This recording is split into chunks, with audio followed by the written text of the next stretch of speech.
ça va? Est-ce que c'est en tant que femme ou est-ce que c'est en tant que moi? Qu'est-ce que c'est qu'être un homme? La relation homme-femme, avec mon mari. Est-ce qu'il y a un truc encore aujourd'hui en tant qu'homme dont tu te sens empêché? De ce congé paternité dépend tellement de choses. C'est marrant comment vous enlevez votre pull, vous les hommes. Sur l'oreiller, c'est un podcast pour parler des relations hommes-femmes, des questions d'identité, de genre, de polarité masculine et féminine. Parler des idées reçues pour sortir des schémas binaires. Tendre vers des relations plus douces, plus justes et surtout plus vraies. Derrière mon micro, vous écouterez des anonymes, des personnalités et des experts. Nous allons démêler toutes les pelotes de laine du féminin masculin. Je suis Caroline Loisel. Soyez les bienvenus sur mon podcast, Sur l'oreiller. Bonjour Erwan. Bonjour Caroline. Merci d'être venu à moi. Merci de m'avoir invité. Alors Erwan, qu'est-ce que tu fais dans la vie ? Ouh là là. Alors, au départ, je suis vétérinaire. C'est mon gagne-pain. Je travaille à temps partiel, des soirées surtout. Je fais des urgences. Et je le fais à temps partiel parce que ça me libère beaucoup de temps et qu'à côté, je fais beaucoup de choses. Et j'ai slalomé entre du théâtre, de la prod de cinéma, de l'écriture de livres et ce qui m'occupe beaucoup actuellement, c'est des chansons, l'écriture, des paroles, faire la musique, les interpréter, faire des clips. Voilà, je suis chanteur. Et donc t'écris pour toi. Voilà, au début, je n'écrivais pas pour moi, je n'osais pas chanter, puis maintenant, je m'y suis collé par défaut. Et maintenant, ça m'amuse beaucoup, oui, c'est un challenge. Donc... Quel sujet t'inspire ? Alors, ce qui revient souvent indéniablement, et c'est peut-être pour ça que je suis là. Ah, va savoir.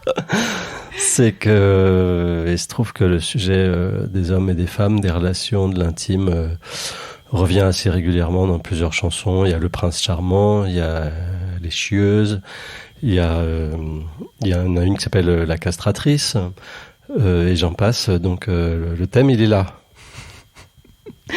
T'as commencé par laquelle ? La première, ça s'appelait Le Prince Charmant. Direct.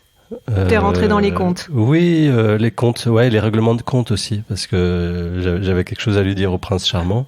Voilà. Et comme je suis passé par une voix de femme, et donc c'est une femme qui s'adresse au Prince Charmant et qui lui dit que ce mariage a assez duré et qu'elle divorce.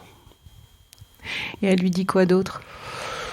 Bah, il lui dit qu'elle s'est fait rouler, en fait, que il a profité qu'elle avait ses rêves de jeune fille pour l'épouser, puis pour se barrer, pour réapparaître derrière des visages, et puis en fait de ne jamais être vraiment là, et de lui avoir fait perdre beaucoup de temps, de l'avoir un peu découragée, voilà, en lui donnant beaucoup d'illusions. Je n'étais qu'une jeune fille aux rêveries de pacotille, impatiente de succomber tel qu'on le lui avait conté. Vous aviez toutes les qualités telles que je vous avais rêvé. Vous n'aviez pas de visage, je n'y voyais aucun présage, aveuglé de la promesse que les princes font, les princesses. Alors t'en ferais quoi, toi, de la phrase de la fin des contes qui dit « Ils vécurent heureux et eurent beaucoup d'enfants » si tu devais la réécrire? Ah bah je continuerai, je dirais. Et la garde alternée fut assez compliquée.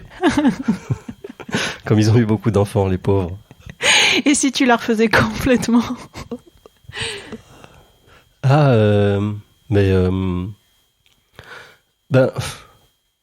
Je pense à la fin de ma chanson et ça dit j'entends des traîtres qui vous ressemblent, à qui je crie, nous ne vieillirons pas ensemble. Voilà, moi le conte de fées que je raconte, j'aime bien qu'il soit plus trash. Plus réel. Ouais. Bah oui, hein, il se trouve que c'est juste la réalité. Hein. Donc on terminerait en disant aux enfants, et ils ne vieillirent, ils furent heureux et ne vieillir pas ensemble, pas forcément ensemble. Et puis surtout, il y a la phrase qui circule, qu'on entend, qui est ils vécurent enfants et firent beaucoup d'heureux. Tu la connais ? Non, je la connais pas. Non. Voilà, moi j'aime beaucoup. Comment tu l'interprètes ? Qu'il faut rester enfant, voilà, Peter Pan ou pas, j'en sais rien, mais que de vivre enfant est peut-être une bonne façon de vivre.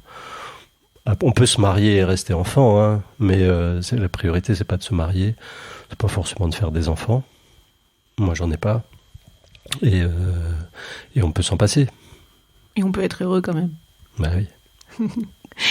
Celle qui m'a le plus marqué, et je crois que je suis pas la seule, c'est la chanson autour des chieuses. Alors son titre exact, déjà, c'est pas les chieuses. C'est Je préfère les chieuses. Et là, c'est bien un homme qui parle. Tout à fait. Cette fois, c'est un homme qui parle. J'ai assumé là. Ouais. Et alors, qu'est-ce que tu voulais partager à travers ce morceau ? Partager l'idée que je sais pas, ça fait écho au prince charmant en fait. C'est pas la princesse charmant, la chieuse, c'est typiquement la nana avec qui c'est compliqué, mais on adore quand même et on l'assume et on le reconnaît. Donc c'est d'assumer ça, de chercher des relations compliquées ou qui s'annoncent compliquées. Et en même temps de pas c'est une chanson de tendresse et d'amour pour les chieuses. Il s'agit pas de faire le moindre reproche à qui que ce soit ni d'essayer de changer quoi que ce soit dans l'histoire. C'est juste un constat. Ça se passe comme ça, hein. Il y a ce bouquin qu'on voyait dans le métro. Les femmes lisaient ça dans le métro. Enfin, je dis les femmes. On s'entend bien. Certaines femmes dans le métro, mais pas mal, lisaient pourquoi les hommes préfèrent les chieuses. Ah, il y a un livre là-dessus ? Il y a un livre là-dessus, oui. Pourquoi les hommes préfèrent les chieuses ? Je crois que c'est un best-seller. C'est vrai ? Oui. Ça faisait beaucoup marrer, parce que c'est un vrai sujet. Et c'est une très bonne question. Et du coup, ce que tu dis, est-ce que c'est l'effet miroir de pourquoi les femmes croient au prince charmant et pourquoi les hommes préfèrent les chieuses ? Il y a un effet miroir dans ce stéréotype. Je sais pas si c'est des stéréotypes, en tous les cas, des idées qui courantes. Je sais pas si c'est miroir, mais enfin c'est très complémentaire, le rêve et la réalité, quoi. Oui, c'est ça. Oui. Et quand tu as écrit Le Prince Charmant, donc tu t'es mis dans la peau d'une femme. En tous les cas, tu chantes la chanson au nom d'une femme. Oui. Comment ça se fait, ce processus, en fait ? Moi, ça m'a toujours... j'ai toujours été admirative de se mettre dans la peau de l'autre genre. Comment ça s'est passé ? En fait, moi j'ai des fréquentations surtout féminines. Je trouve les femmes vachement plus intéressantes que les hommes. Ah oui, pourquoi ? Attends, là tu viens de tirer un fil. Je tire le fil. Pourquoi les femmes sont plus intéressantes que les hommes ? Eh bien, je pense que c'est dû à la vie intime, à la curiosité pour la vie intime, qui est aussi ma curiosité.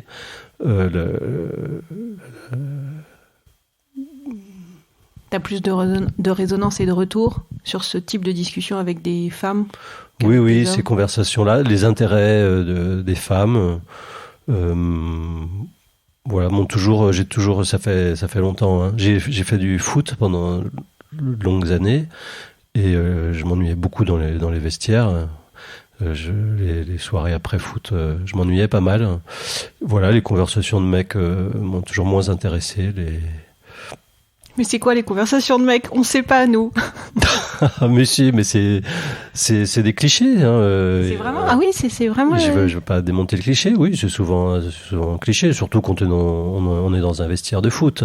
Bon, bah, mets des mots quand même. Moi, je veux avoir un homme qui me dit voilà les conversations d'hommes que j'ai connues. Je dis pas que c'est la généralité, mais. Ouais, mais c'est des choses impersonnelles. Et c'est voilà, c'est de parler des résultats de sport, des bagnoles, des métiers, de l'action et pas de choses intime, de fragilité. Enfin, ça intéresse moins, ouais.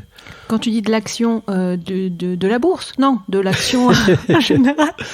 Oui, tout ce qui est dans l'action, en dehors de soi, dans le faire. Ah oui. Ok. Voilà, ce qui est bien aussi, très intéressant. Il faut les deux. Hein. Oui, dans le faire, dans l'action. Ah, mais j'aime bien le résumé que tu fais. Enfin, le résumé. Là, je ne sais pas si c'est un résumé. J'aime bien le fait de dire, d'un côté, les hommes que tu as en tous les cas croisés, ils sont plus dans des conversations du faire et de l'action, quand les femmes que tu croises sont plus dans des discussions. Alors, si c'est pas faire, c'est quoi ? C'est la réflexion, c'est le côté plus intime, plus introspectif. C'est l'intime, c'est le meilleur mot. Ouais, d'accepter, d'aimer ça et d'en parler. Oui, l'intime, s'analyser, se connaître, observer les autres, parler de ses états d'âme, de ce qui nous motive, de nos mécaniques, de nos histoires aussi. Hein. Et voilà, de rentrer dans le détail de ça parce que c'est passionnant. Donc moi, ça me passionne, un peu comme un psychologue. J'ai failli arrêter vétérinaire pour rentrer dans la psychologie parce que ça m'intéressait, les humains m'intéressaient plus. C'est un intérêt pour l'humain en fait, dans ce qu'il a de fragile et de la mécanique humaine en fait. Les humains plus que les choses et les faits quoi. Voilà. C'est plus dans les conversations féminines. Alors après, j'ai déjà participé à des réunions d'hommes qui sont soit des groupes de parole d'hommes ou des choses comme ça, où effectivement on a des hommes différents qui ont ces conversations-là aussi. Et mes copains sont plutôt comme ça. Sinon, c'est pas mes copains. Et ça, tu t'en es rendu compte déjà quand tu étais petit ? Oui. Oui. C'est depuis toujours. C'est marrant parce que j'ai interrogé récemment 2 jeunes de 17 ans qui ont très peu, pour le coup, de compagnie masculine, plus de compagnie féminine. Et elle me disait, en fait, les garçons, la seule image qu'ils donnent d'eux, c'est le côté blagueur. C'est le mot qui est sorti. Ah oui. Oui, de faire des blagues, c'est aussi c'est une façon d'essayer de séduire. Et puis d'être impersonnel. Hein. Oui, c'est ça, le côté impersonnel, tu as dit tout à l'heure. Bon, c'est sympathique. Hein. Et donc, ça t'a permis, en tous les cas, cette compagnie féminine, elle est un pont, en tous les cas, qui explique que tu t'es senti à l'aise pour écrire une chanson au nom d'une femme qui parlerait de ce fameux prince charmant. Ouais, mais je crois que c'est plus de la curiosité pour la psychologie que... il y a la curiosité pour les femmes, mais il y a la curiosité pour la psychologie tout court. Donc ça pourrait être de me mettre dans la place, dans la tête d'un homme. Mais à discuter plus avec des femmes, je vois plus souvent leur mécanique et donc celle du prince charmant. Dans mes rencontres sentimentales, ça saute un petit peu aux yeux. Donc le prince charmant, je l'ai vu passer. À travers les yeux. Voilà. De tes compagnes. Voilà. Et à quoi ça se voit dans les yeux d'une femme ?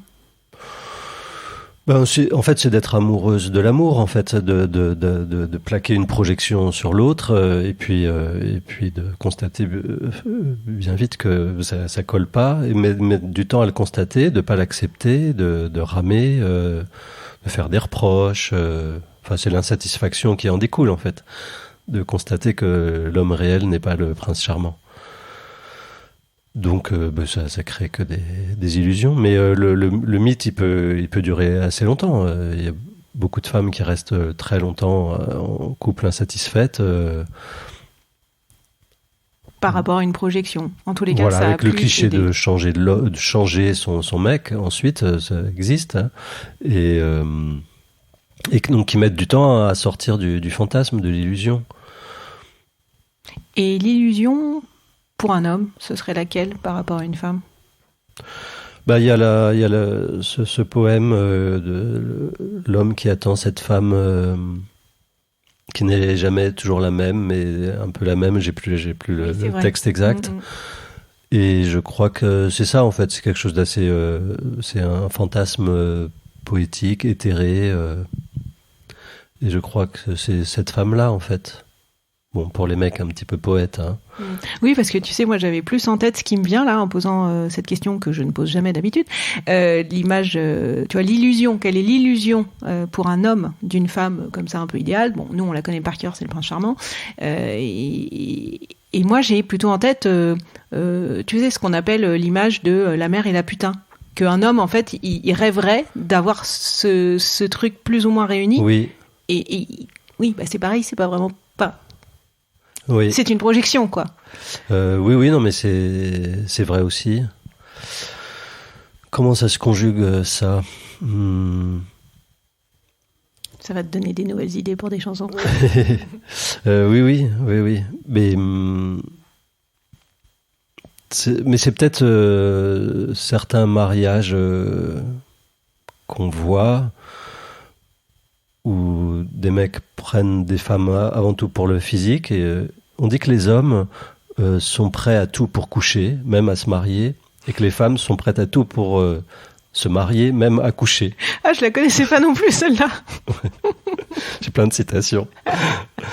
Au lieu de répondre. Ouais, ça aide. Oui. Donc, il y a peut-être des hommes qui trouvent cette résolution entre la maman et la putain comme ça, qui essayent de faire une épouse avec une femme avec qui ils ont juste envie de coucher. Et ça marche parfois. Hein. Ça fait pas envie, mais il y a des couples qui marchent comme ça. Oui, ça peut marcher 10 ans, 20 ans, ça marche un temps. Ouais.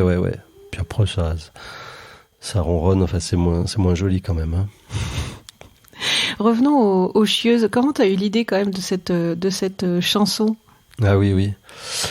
Bah, c'est personnel, j'avoue. C'est personnel, t'as rencontré que des chieuses dans ta vie ou il y a que des chieuses sur Terre? Attention. Bon alors déjà, définition. Qu'est-ce qu'une chieuse? Oui, je le confesse, oui, je n'adore que celles qui ne sont jamais d'accord, qui ne seront jamais contentes. Elles me tuent, oui, mais elles me hantent. Elles vous trouvent des poux, des problèmes, pour bien vous prouver qu'elles vous aiment. Ces preuves d'amour sont délicieuses. Je préfère les chieuses, les grincheuses, les noiseuses, les nerveuses, les nébuleuses, les odieuses, les affreuses, les chicaneuses. Pour les trouver, je me débrouille, ça j'ai du flair pour les casse-couilles. Je les devine, je les pressens de loin et réciproquement. Les grandes championnes n'en ont pas l'air. Sous le charme, sous les manières, se cachent les plus belles emmerdeuses. Ouais, mais moi je repère les chieuses, les frôleuses, les frotteuses, les vicieuses, les vénéneuses, les vertueuses, les rugueuses, les pétroleuses. Alors la chieuse, c'est celle qui on va dire, c'est celle qui s'occupe tellement de son mec qu'elle lui trouve des problèmes, qu'elle essaie de le contrôler, qu'elle lui trouve des solutions à ses problèmes, et donc elle est tout le temps là en fait. Elle très s'occupe présente. de lui, voilà. Ouais. Bon, en fait, c'est juste une femme contrôlante. Ok. On a des hommes contrôlants, des femmes contrôlantes, et son souci de contrôle, juste elle le pose sur sa relation et son mec. Mais elle peut être contrôlante avec elle-même, avec ses amis, avec son boulot. Et puis, s'il y a un mec dans l'histoire, elle le contrôle. Donc, voilà, donc il est dans les mailles du filet, le mec. Bon, ça, c'est un peu caricatural, mais voilà, c'est pour que ce soit clair. Mais voilà. Donc, c'est des femmes qui sont quand même, je trouve, intéressantes. Je les aime bien quand même, et elles m'aiment bien aussi. Ah oui? Oui. Et comment ça se fait? Tu serais chieur aussi ou? Mais non. Non, justement. Non. C'est justement parce que je suis pas chiant, moi. Et donc, les polarités font que elles vont vers des mecs qui ont l'air pas chiants, qui ont l'air un peu faciles à gouverner, disons. Moi, je peux dégager un petit peu ça, ce qui est pas tout à fait vrai, mais ça peut donner cette impression-là. Donc, on se reconnaît et puis on s'attire, c'est fascinant. Et voilà, donc ça marche très bien. Donc oui, j'ai croisé pas mal de chieuses, non pas parce qu'il y en a un petit paquet quand même. On n'a pas les stats, de toute mais façon. les filles, j'ai été aussi dans une relation très harmonieuse. Moi, ça a duré quand même 2-3 ans, c'est énorme. Et puis voilà, mais c'était trop harmonieux et j'en suis parti. J'ai senti que j'avais des choses bien plus compliquées et intéressantes à vivre. Donc L'harmonie, c'est pas intéressant.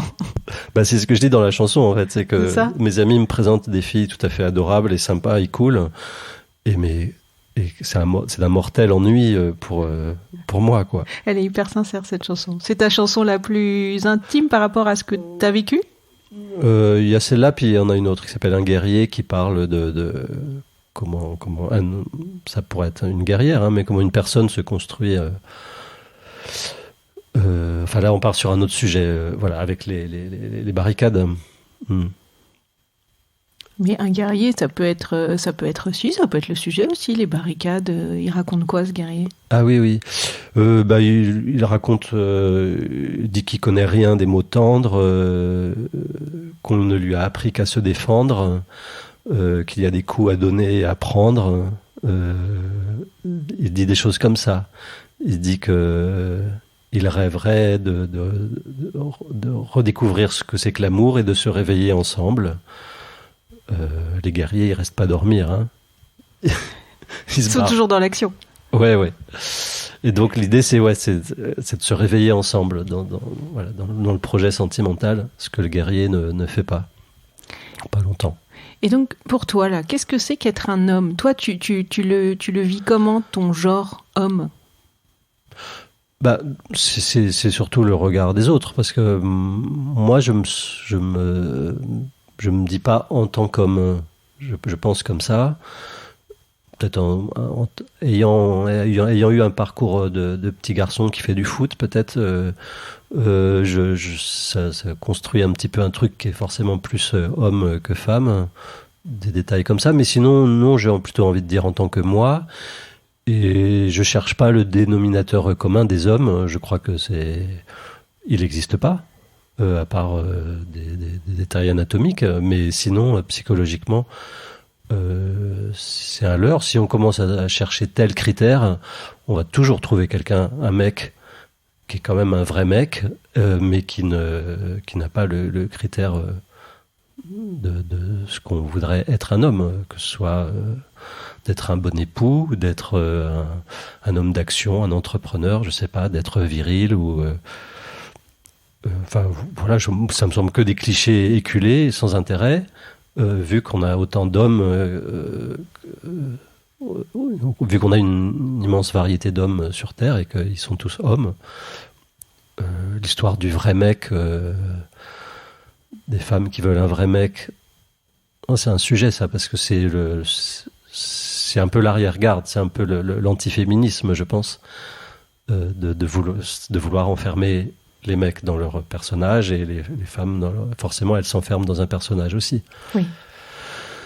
Donc les rôles, ça me gonfle, et donc en tant qu'homme, c'est juste en présence des autres, de dire je suis un homme, donc je dois faire attention à ce que je dis, par exemple, par rapport au regard des autres. Et là, donc c'est un homme qui parle. Donc il est perçu comme ça. Je dis il parce que c'est juste mon costume, mais moi je parle en tant que moi, pas en tant qu'homme. Est-ce que tu as des frères et sœurs ? J'ai 2 sœurs. Et est-ce que dans l'éducation, tu as souvenir que toi tu avais certaines phrases, tes sœurs en avaient d'autres, tu la qualifierais comment ton éducation ? J'ai pas le souvenir qu'elle ait été genrée. J'ai grandi surtout avec une sœur. Ma deuxième sœur est arrivée longtemps après. On n'a pas grandi ensemble. Et la première sœur, j'ai eu l'impression qu'on nous a pas dit « t'es un garçon », donc non, c'était d'autres injonctions, et il y en a eu pas mal. Comme quoi ? C'est quoi les phrases qu'on te répétait tout le temps, qui t'ont marqué, qui t'ont forcément plus ou moins forgé, en pour ou en contre d'ailleurs ? Ah oui. On m'a beaucoup dit te fais pas remarquer, par exemple. Ah oui. Te fais pas remarquer. On disait Oui. ça à ta sœur aussi? Oui, tout à fait. Parce ouais. que tu te faisais remarquer comment, sinon? Enfin,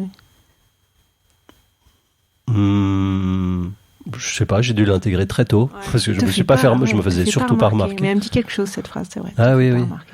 Je sais pas, il y a celle-là qui me vient. Bon, il y a eu tu pleures pas, mais j'ai pas entendu t'es un garçon donc tu pleures pas. Non, juste c'était l'éducation de mes parents bretons, un petit peu à la dure. Eux aussi, ils ont eu ça, donc ça se transmet, à mon avis, indifféremment du genre. Ils ont dit à peu près la même chose à ma sœur, je pense. C'était pas la question. Et il y a eu un conditionnement inconscient qui existe partout, voilà, du fait de leur fonctionnement de couple. Il y avait un peu le papa ministère de l'économie et du travail, et puis maman ministre des affaires familiales. Et, bon, voilà, il y avait des répartitions de tâches comme ça, donc tout ça, ça marque, ça conditionne, et donc ça, je l'ai eu. Voilà, mais pas de façon explicite. Donc j'ai des conditionnements comme ça, mais pas tant que ça. Et surtout, j'ai sans doute une nature au départ qui est avec un féminin marqué, qui a fait que voilà, les vestiaires de foot m'emmerdaient et que les filles m'intéressaient beaucoup plus que les garçons, et amicalement aussi, quoi. Et pour toi, alors, c'est quoi le cliché le plus irritant, énervant sur les hommes ou les femmes? Ah oui. Bah, ils le sont tous, franchement. Et je pense que bon, il y en a un qui revient assez facilement, c'est la lâcheté des hommes. Enfin, il y a le vieux cliché du courage des hommes. On n'en a pas encore parlé, celui-là, c'est vrai. Les hommes étaient tenus à être courageux. Puis en fait, mais dans la relation de couple, toutes les femmes disent que les hommes sont lâches. C'est vrai. C'est ce qu'on dit en tous les cas. C'est ce qui se dit. Voilà, oui. La lâcheté, c'est une joke, ça circule. Hein. Voilà. C'est un bon buzz. Et ils le sont peut-être, mais les femmes sont aussi très lâches dans les relations. Enfin, peuvent être aussi très lâches dans les relations, à pas savoir parfois dire que c'est fini, ou à justement à rester en couple même quand ça se passe mal et qu'elles sont maltraitées, malheureuses dans un couple, et à rester quand même. Alors lâcheté est un mot un petit peu dur, mais c'est un manque de courage pour moi en tout cas. Et donc ça existe chez les femmes et les hommes par exemple. Oui, indépendamment quoi. Indépendamment du genre quoi. Oui, de façon, dans des situations peut-être un peu différentes. Alors si tu avais une baguette magique et que tu devais changer un truc dans la relation entre les hommes et les femmes, tu changerais quoi? Bah, évidemment, en bon féministe que je suis, ce serait de calmer un petit peu les mecs. Enfin, pas un petit peu, voilà, ils portent quand même beaucoup de vices dans les violences faites aux femmes et les abus, enfin, beaucoup de violences de la société, les homicides, enfin, voilà, ils sont porteurs de quand même la grande majorité des violences de la société et donc de la relation. Mais c'est, pour parler de la relation, c'est quand même une coproduction, et donc je pense que les femmes aussi, si elles avaient un peu moins peur, si elles avaient un peu moins d'illusions, elles se tétaniseraient un peu moins, elles se placeraient moins en objet du regard, des jugements des mecs. Elles en souffriraient beaucoup moins aussi. Alors c'est une histoire d'éducation, hein, mais c'est ce qui se passe dans le fait que les femmes vivent dans une souffrance du regard des mecs parce que elles se tiennent pas en dehors elles se placent un peu en objet de ce regard, de ces jugements, de ces situations. Et je connais plusieurs copines qui sont fortes, simplement, et donc ça se sent, elles se font pas emmerder par les mecs, ou si elles se font emmerder, ça peut s'arrêter assez radicalement par une certaine force intérieure qui est de dire je sais dire non à un mec, tout simplement. Et C'est pas évident. Ah oui, mais là où je te rejoins, c'est qu'effectivement, il y a une histoire de circulation et de... On est bien deux dans une relation, ça c'est sûr. Maintenant, comment tu vois, comment ces copines, elles ont réussi à développer leur force intérieure? Parce que la société, la culture... alors c'est un peu de moins en moins vrai quand tu regardes les séries. Bon, ok, il y a des postures hommes-femmes un peu différentes d'avant. Mais malgré tout, on est quand même, on est moulé et formaté à ce conditionnement sujet-objet. Donc, oui. comment elles ont fait, tes copines? Je ne sais pas. J'étais pas là pour les voir grandir et quels autres conditionnements elles ont reçus, parentaux sans doute, ou d'expérience de vie. Enfin, en tout cas, elles ont la bonne formule pour ne pas être absolument pas victimes. Et je pense qu'il faut apprendre aux jeunes filles à se tenir droite face aux hommes. Voilà. Et quand je dis ça, j'oublie pas tout ce qu'il faudrait apprendre aux mecs, oui, qui passe avant tout, bien sûr. Hein. Alors, qu'est-ce qu'il faudrait apprendre aux mecs, là, si on refaisait un peu l'éducation des hommes? Moi, j'ai élevé un fils, je me dis que j'ai raté des trucs. Tout simplement qu'il faudrait qu'on apprenne qu'on n'est pas si différents et que on pourrait faire des dialogues d'apprentissage de comment fonctionnent les femmes, comme si elles fonctionnaient différemment, mais pas tant que ça, et aux filles, comment fonctionnent les mecs, pas avec une explication, par du dialogue. On ferait dialoguer les adolescents sur des questions intimes, de qu'est-ce qui se passe quand on est dans cette situation, et qu'on bouscule un petit peu une fille, ou qu'on croit qu'elle pense ça. Juste un petit peu d'analyse, du dialogue entre les petits garçons et les petites filles. Et ce serait déjà beaucoup de se connaître et de ne pas croire que les femmes fonctionnent comme ça, qu'elles peuvent être des objets, et que les hommes... et de ne pas laisser croire aux filles que les mecs fonctionnent de façon... d'une seule façon, quoi. Ils ont leur complexité, leur peur, etc. Si je postule que l'énergie masculine est plus celle de la conquête et l'énergie féminine, qui peut être chez les hommes et chez les femmes, tu vois, elle est plus du côté de la quête. Qu'est-ce que ça t'inspire, ce postulat ? Ça me fait... j'ai envie de le nuancer tout de suite, quoi. Je suis perplexe. La quête, ça me fait penser au mec. Ah oui ? Ouais, oui. En quête, oui. Je sais pas, ça me fait penser à la chanson de Brel, la quête, tu vois, dans cette chanson, la quête, l'inaccessible rêve, je trouve ça tellement masculin. Ah oui, l'inaccessible rêve, c'est masculin. Okay. Ouais, je pense que ce qui a fait beaucoup que les hommes soient artistes, navigateurs, etc., qui se projettent dans des immenses aventures, souvent, dans les faits. Donc voilà, moi j'ai envie de le mettre dans le... Et le premier, tu m'as dit... La conquête. La conquête. C'est vraiment stéréotypé masculin aussi. Je sais pas, ça fait toujours... Bah oui, toutes les conquêtes, oui. Ça, oui. Et l'énergie féminine, alors, si tu mettais pas le mot quête, tu mettrais quel autre mot pour la qualifier ? Qu'est-ce qui te paraîtrait plus juste ? L'accueil de l'autre... quelque chose qui est dans la douceur... dans l'écoute.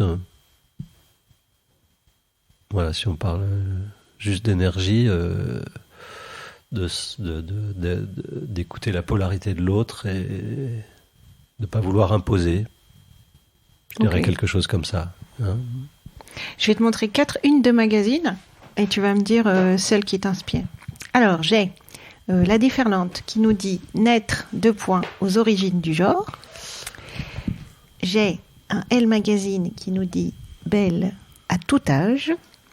Philosophie qui a fait un hors-série sur la puissance des femmes. Et un Sciences humaines sur « Être un homme aujourd'hui, l'identité masculine est-elle en crise ?» Qu'est-ce qui te fait réagir ? Je ne sais que choisir. Qu'est-ce qui te fait réagir ? Tu peux réagir sur tout. Ah oui.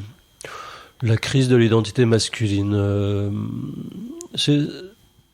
c'est peut-être notre génération, et c'est peut-être l'identité masculine est-elle en crise. Oui. Enfin voilà, il y a un tel gap entre nous, 40-50 ans, et les jeunes mecs de 20 ans, que peut-être que cette crise, entre guillemets, parce que voilà, on n'a pas... Il y en a qui n'ont pas beaucoup souffert. Elle est... voilà, la vague, elle est peut-être... On a peut-être tellement avancé, là, en 20 ans.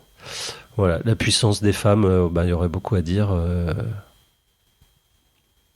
Je regarde les femmes qui sont dessus.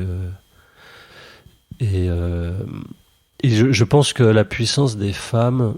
Je pense que si par un coup de baguette magique, tout à coup, les hommes prenaient tout à coup tous les codes de conduite féminins, eh bien, les femmes deviendraient les hommes d'aujourd'hui. Je veux dire qu'elles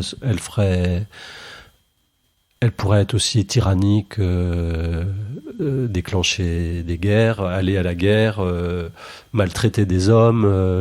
Elles pourraient avoir tous les défauts des mecs d'aujourd'hui, je pense, si la place était libre pour ça, en fait. J'en suis convaincu. Il n'y a pas de... Ça, c'est pas très genré, je crois. On a besoin de l'altérité, de ces deux polarités. C'est ce que tu dis. Oui, voilà, ouais. Faut qu'on ait un équilibre pour avoir voilà, une société intéressante, ouais. Donc la puissance des femmes, je pense qu'elle peut être sans limite aussi, comme celle des hommes au pouvoir. Voilà, belle à tout âge, oui, pourquoi pas. Si tu voyais écrit beau à tout âge, ça te ferait pareil ? Oui, ça me choquerait pas. Oui. Je pense que c'est pas un jugement extérieur. Continuer à se trouver beau ou ne pas se trouver moins beau, c'est pas, avec l'âge, en vieillissant, c'est pas facile. Je pense que c'est assez naturel de penser ça. Donc ça me choque pas d'essayer d'être rassuré là-dessus. Que c'est possible d'être beau à tout âge. Oui, et d'avoir ce doute-là, en fait, qu'on soit homme ou qu'on soit femme. Alors oui, je sais à quoi ça fait penser. Pour les femmes, c'est pas du tout les mêmes inquiétudes, l'importance de la beauté extérieure. Mais on a aussi voilà, les hommes resteraient plus séduisants, souffriraient moins de l'âge dans leur potentiel de séduction que les femmes. Ah oui, tu connais pas le proverbe ? Bah moi je t'en sors un aussi. Vous êtes comme le bon vin, vous vieillissez mieux. Oui. Voilà. Oui. Mais non, mais ça existe sans doute. Mais voilà, mais je pense que les hommes, ils sont aussi traversés de pas mal de doutes, de perdre leurs cheveux et de prendre de la bedaine à 50 balais. Ça doit déstabiliser beaucoup. Et je pense que sur les applications de rencontres, ils doivent pas être flamboyants, je pense, en se voyant vieillir. Donc ils ont des inquiétudes. Donc ils mettent des fausses photos, voilà. Voilà, donc ça veut bien dire, voilà, qu'ils sont en souffrance aussi. Tu parlais du gap entre les plus jeunes hommes de 20 ans et notre génération 40-50 ans. À quoi tu l'apprécies, ça, autour de toi ?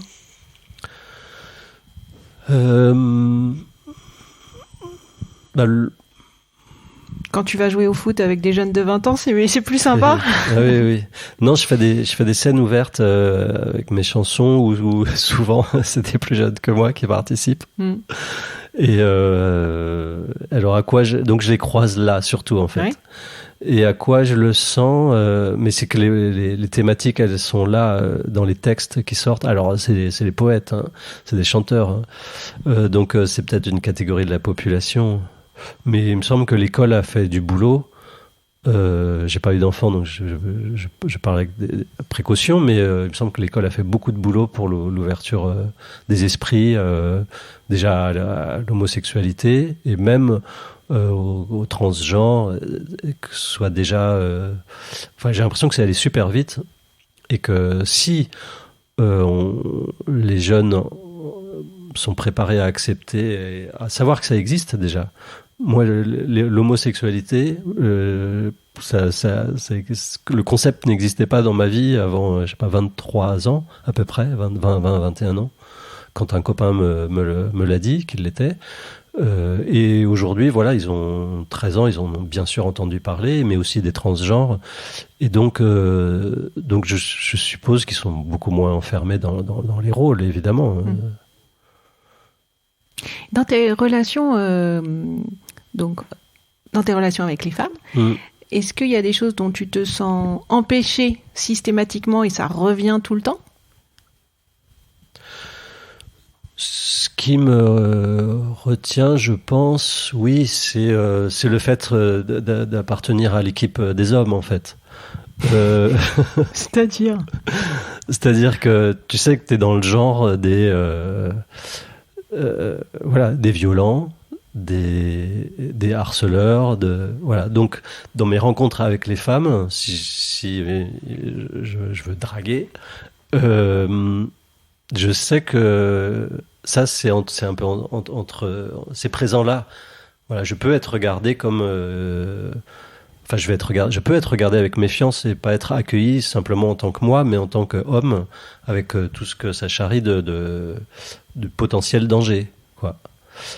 Et donc ça, je l'oublie jamais. Et je me sens précautionneux et à outrance, en fait. Je me sens pas libre d'y aller, sauf quand je sens justement des femmes qui n'ont pas peur, qui sont complètement libérées de ces inquiétudes-là, parce qu'elles savent vraiment les affronter tranquillement. Et alors là, elles sont libres, et moi, je suis libre aussi. Et si elles ne le sont pas, je ne le suis pas. C'est intéressant. De quoi tu prends soin dans une relation avec une femme ? D'essayer d'être le plus franc possible, donc de pas ajouter aux illusions existantes, et donc d'essayer d'être moi-même, voilà, et de me montrer avec mes défauts. J'ai un côté très sauvage, très indépendant, je m'engage vraiment pas facilement, c'est pas trop mon but, et donc tout ça, prendre soin de l'autre, c'est ne pas mentir, en fait.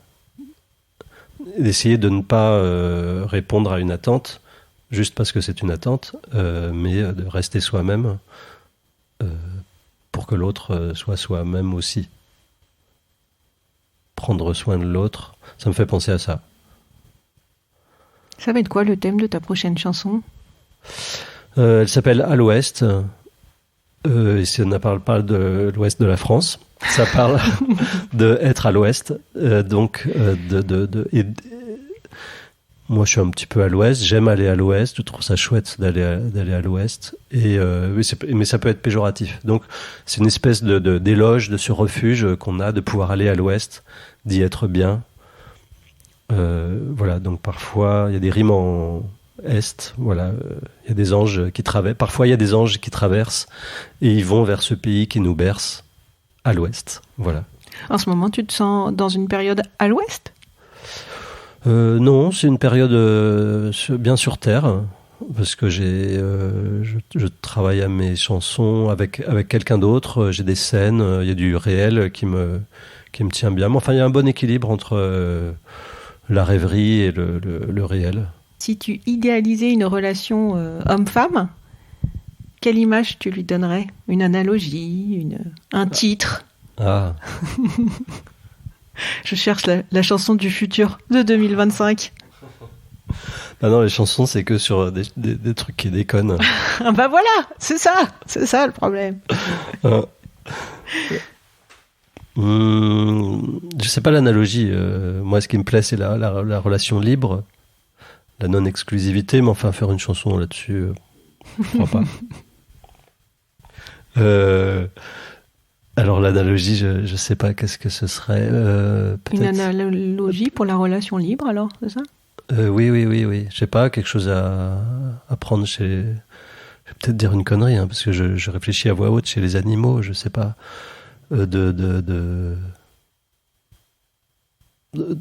Ouais, sans construction, sans représentation humaine de ce qui se passe, d'être plus dans le présent, comme les animaux. Je sais pas, je Et réfléchis pourquoi à tu voix la haute, ferais hein. pas, cette chanson? Parce que voilà, ça commence à être les relations libres font partie de notre Oui, oui. quotidien. Enfin, en tous les cas, du vocabulaire déjà. Oui, oui, oui. Ouais, Qu'avant, ouais, il n'en était pas question quand même. ouais, ouais. Ben, je vais y réfléchir. Écoute, Tu reviendras pour la saison 2. ouais, ouais. Je veux pas faire une chanson qui soit une thèse, en fait. Je fais très attention à ça, parce que les chansons qui expliquent des trucs, c'est chiant. Voilà, donc... non, j'ai plutôt envie d'écrire une chanson d'amour. Une chanson, enfin, d'amour qui foire, hein, bien sûr. Enfin, d'amour et de douleur. D'amour, voilà, enfin, une chanson qui prenne aux tripes, mais avec une histoire d'amour. Mais alors, tirons le fil que tu proposes, qui est la relation libre versus la relation exclusive. On est d'accord, on peut les opposer, a priori. Ouais. Qu'est-ce qui fait que tu es plus dans ce mode opératoire? Alors, c'est l'expérience, en fait. J'ai jamais été bien durablement dans une relation exclusive. Et quand on dit exclusive, c'est pas seulement la question de la relation sexuelle, c'est la relation la question des fréquentations, enfin du temps qu'on passe ensemble, de l'exclusivité des vacances, de l'exclusivité des loisirs, d'être le moins exclusif possible en tout, en sexe et dans tout le reste aussi. Pour ceux qui sont très indépendants, c'est peut-être une solution. C'est pas une solution facile, ni plus facile ni plus compliquée que la relation exclusive classique. Tout est compliqué de toute façon. Faut le savoir. Donc la relation libre, c'est pas la solution magique. Voilà. Enfin, en tout cas, c'est mieux, c'est plus juste pour toi. Voilà, c'est moins. Ouais, c'est plus juste par rapport à qui t'es. C'est moins loin de l'idéal. De ton idéal. De mon idéal, ouais. Ouais. Ça fonctionne? Pour l'instant, je suis pas dans une relation.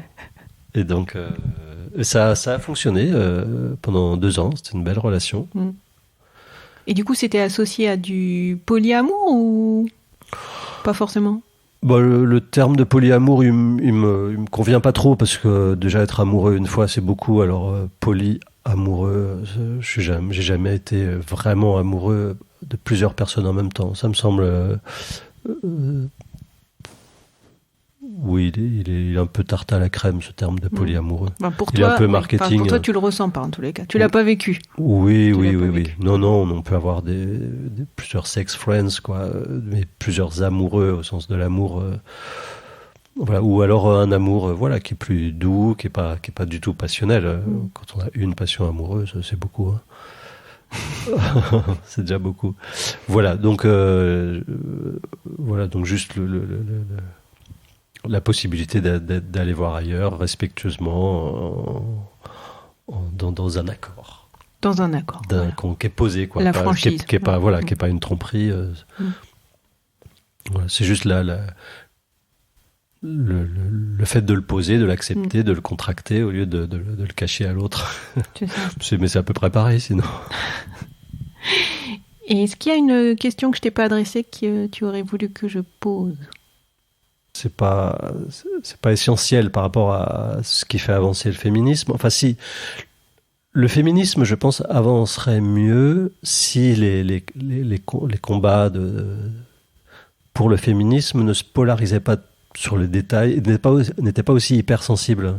Enfin, je pense qu'il y a des choses vraiment graves de violence masculine, diverses et variées, et de vouloir pointer dans les médias les petites phrases qui dérapent, et de vouloir faire des hommes et un parler très correct, parce que souvent, je dis les hommes parce que c'est souvent les hommes qui sont ciblés dans l'histoire, on veut les rendre vraiment plus corrects, quoi. Et je pense que on peut aller vers un puritanisme à l'américaine super chiant et des hommes vraiment pas intéressants. Et donc je pense que faut accepter que les hommes sont pas des anges, qui dérapent, qui vont pas être... Enfin voilà, il y a des zones grises où il faut laisser un petit peu laisser un petit peu de liberté. Faut pas qu'on enferme ni les hommes dans les femmes. Faut pas qu'on enferme les hommes dans des cases, parce du coup on enferme les femmes dans des cases aussi, je pense, si on fait ça. Est-ce que tu fais référence notamment à une séquence journalistique où l'homme dit à une journaliste mais calmez-vous? Tu fais référence à quoi? Celle-là, elle est un petit peu ambiguë. Voilà. Est-ce que... Oui, je me rappelle, c'est Darmanin qui parle comme ça, et est-ce qu'il peut parler comme ça de façon non sexiste? Enfin, ça ressemble à un propos sexiste à ce moment-là, mais est-ce qu'il aurait pu le dire à un homme? Peut-être. Enfin voilà, c'est un peu zone grise. Mais je le prendrai pas comme exemple. Non, je pense à, par exemple, Yann Moix, sur un plateau, qui dit moi, je ne suis attiré que par les femmes de moins de 50 ans. Voilà, il dit ça. Et là, t'as tout le monde qui monte au créneau, bien sûr. Il peut pas dire ça, c'est pas normal. Et en fait, il fait que exprimer son désir à lui. Et il a bien le droit. Et on monte au créneau surtout, en fait. Moi, je pense que c'est pas le bon endroit pour monter au créneau, de s'attaquer à ce propos, voilà, qui ne regarde que lui, en fait. Oui, tu dis un peu, pour mener la guerre, faut choisir ses combats. Ouais. Et que peut-être certains viennent apporter du flou et de la dispersion, alors qu'il y a des sujets plus importants. C'est parce que si on fait miroir de ça, si une femme, mettons, elle a 50 ans, et puis elle dit moi je suis attirée que par les mecs de 30 ans, aucun problème. Elle peut dire ça à la télé. Et je pense que c'est cool qu'elle le dise. Ça affirme que sa liberté de désir. Après, je pense que ce qui a été critiqué, c'est la justification. Il aurait peut-être pas dû rentrer dans la justification de ce pourquoi il était attiré que par les femmes de 50 ans. Je pense que ce qui a choqué, c'est les propos qu'il a mis derrière. Ce qu'est une femme de moins de 50 ans, et donc par définition, ce que n'est pas une femme de plus de 50 ans. Et je pense que c'est là où il a dérapé, en fait. Parce que dire qu'effectivement t'es attiré par tel type de personne, tel type d'âge, tel type de... Bon, voilà, écoute, oui. Après, c'est là où c'est parti, je pense, en cacahuète, c'est toutes les images qu'il a mis derrière. Ouais. En tout cas, j'aimerais qu'on puisse entendre des femmes aussi dire à la télé moi, je suis attirée par les mecs de 30 ans. Elle va se retenir de le dire. Bon, j'ai jamais entendu.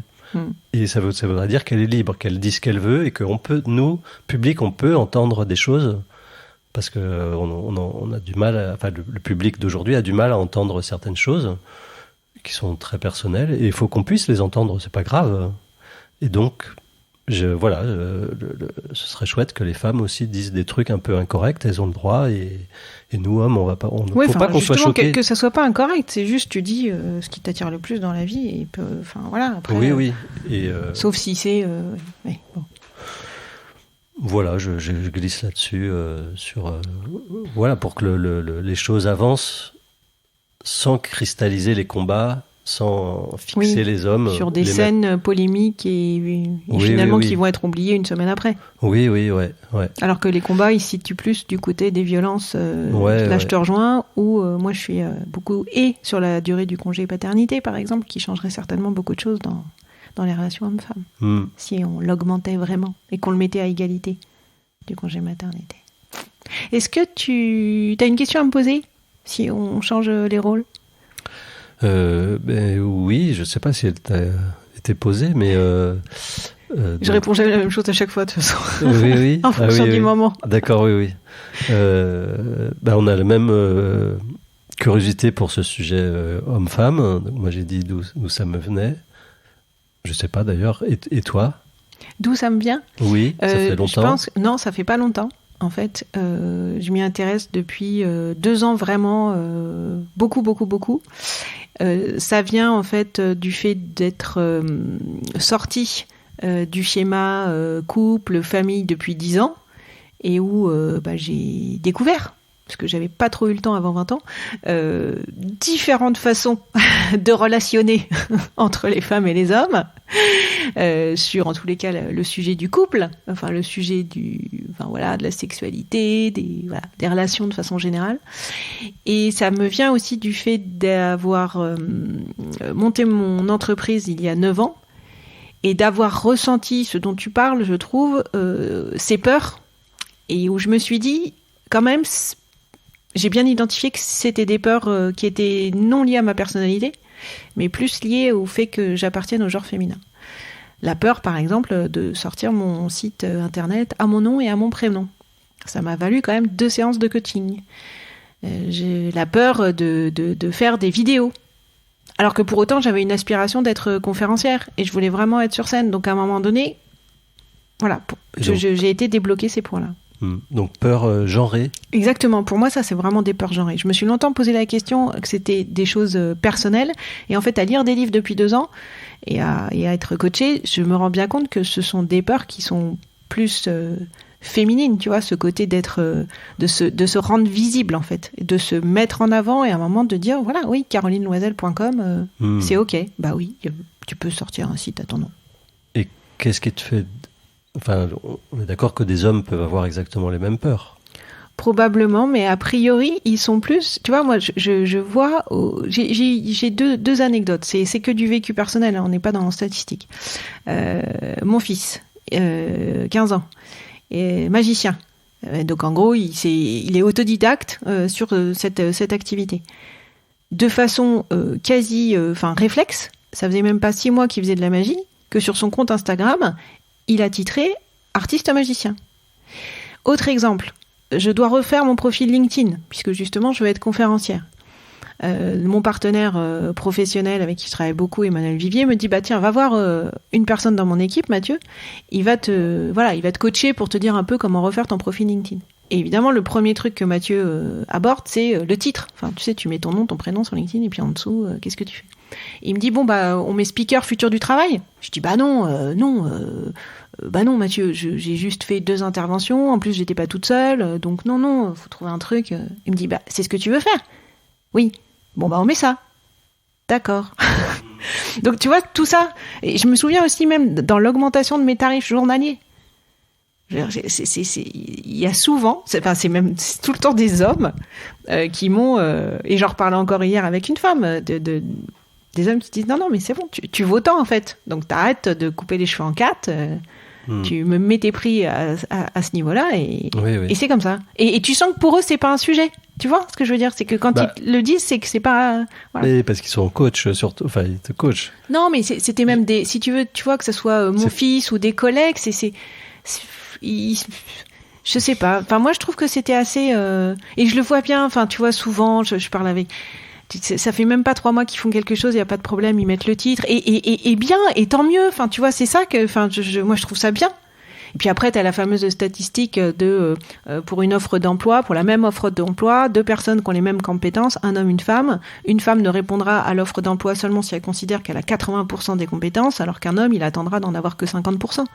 Et ça, je l'ai vu autour de moi, sur un cas précis. Une offre d'emploi, je connaissais les 2 personnes. La nana, elle a même pas postulé. Le mec, il a postulé, il a eu le job. Et j'en avais parlé ensuite à la femme, et elle m'avait dit, bah non, mais moi, j'ai pas les compétences. Ouais. Voilà, bon. Bon, changeons tout sujet. Alors. Je sais pas, il n'y a pas de changement, mais c'est juste en tous les cas avoir déjà plus conscientisé les choses, les identifier. Tu vois, moi je me rends compte qu'avant avant ces 2 ans-là, je conscientisais pas beaucoup de choses en fait. Tu vois, je me rendais pas compte. Ouais. Bon, bah avant de te quitter, je t'ai apporté un petit cadeau. Ah. Voilà, c'est pour toi. Du bruit dans la maison. Ouais, du bruit dans la maison. Alors je l'ouvre. C'est des chocolats. Voilà, mais très variés. Tu as toutes les variétés. 27, tu vois, je crois que c'est ça. Moi, je suis pour la variété. J'avais bien compris. C'est cool. Merci beaucoup, Erwan. Merci. Merci, Caroline. C'était un plaisir. À bientôt. Je suis un guerrier particulier. Il semble comme un boxeur quand tu m'effleures. Je tremble. Je voudrais rêver, nous réveiller ensemble, revoir un jour à quoi l'amour ressemble. Je ne connais presque rien des mots tendres. Je n'ai appris de cette vie qu'à me défendre, qu'il ne fallait jamais, jamais se rendre, braver les coups, en donner ou en prendre.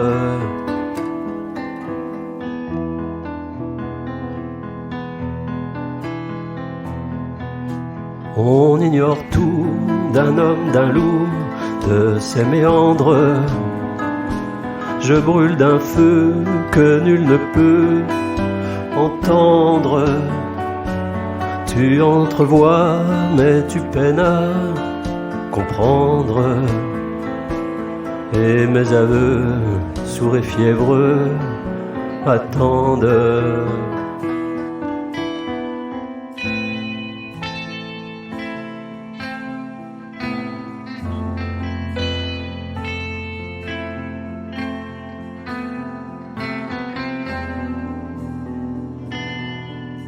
Comme les bronzes, boulevard du 11 novembre, tous les guerriers dans des tranchées attendent. Dans les grands froids, de vieux soldats prétendent que d'un murmure, même leurs armures se fendent.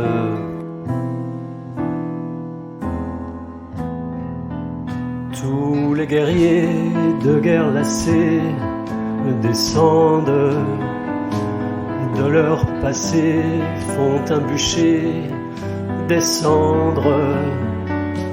J'en rêve parfois tout contre toi, mais tendre. Je voudrais rêver, nous réveiller ensemble, nous réveiller ensemble.